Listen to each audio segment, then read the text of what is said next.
মানকাছাৰৰ ঠাকুৰানবাৰী আন্তঃৰাষ্ট্ৰীয় সীমান্তত উত্তপ্ত পৰিস্থিতি নিয়ন্ত্ৰণ কৰিবলৈ বিএছএফৰ সৈন্যলৈ গুলীচালনা।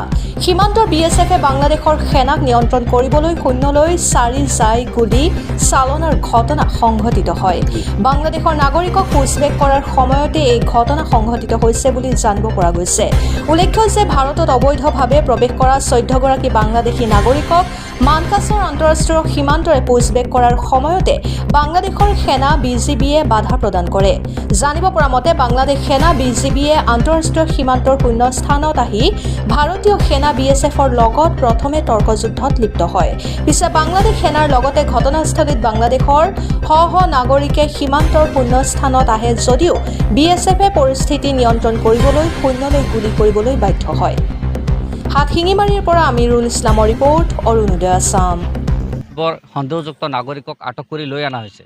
এই মানুহবিলাকক আমাৰ মানকাছৰ ঠাকুৰবাৰী যিটো সীমা আছে এই সীমা দি তেখেতসকলক পাৰ কৰিবলৈ চেষ্টা কৰিছিল। কিন্তু ৰাতিপুৱাৰ ভাগতে বাংলাদেশৰ বিডিআৰসকলে শূন্যত গুলীবৰ্ষণ কৰিছিল। লগতে আৰু গুলীবৰ্ষণ হৈছে, কিন্তু কোনে কোনে কৰিছে নাজানো, কিন্তু দুয়োপক্ষে গুলীবৰ্ষণৰ কথা অলপ শুনা পাইছোঁ। আৰু যিসকল মানুহক সন্দেহযুক্ত নাগৰিকক যিসকলক আনিছে এতিয়া সিহঁতে আটক হৈ আছে। মানে তেখেতসকলক ভাৰতবৰ্ষতো অনা হোৱা নাই, বাংলাদেশতো যাব দিয়া নাই। 14জন। এতিয়া ৰাতিপুৱা 5 বজাৰ ঘটনা। পিছত এতিয়ালৈকে এনেকুৱা অৱস্থাত আছে, মানুহবিলাকক ৰখাই আছে। ৰাতিপুৱা 5 বজাত। এতিয়া পৰিস্থিতিটো নিউট্ৰেল অৱস্থাত আছে, মানুহবিলাক মধ্য অৱস্থাত আটক আছে।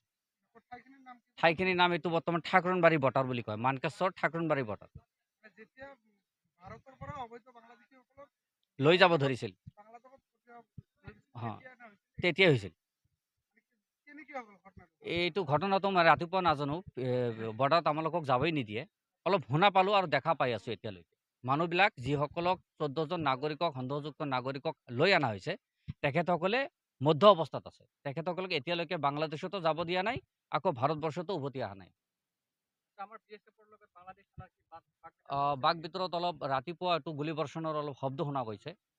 এতিয়া দুয়োপক্ষে হ'ল, এক পক্ষে হ'ল, আমি ভালকৈ দেখা নাই, কিন্তু শব্দ পোৱা গৈছে যে দুয়োপক্ষ নাই, ইয়াত অহা নাই। তাৰ পৰাই সিহঁতে গুলীবৰ্ষণ কৰিছে, এইটো শব্দ পোৱা গৈছে।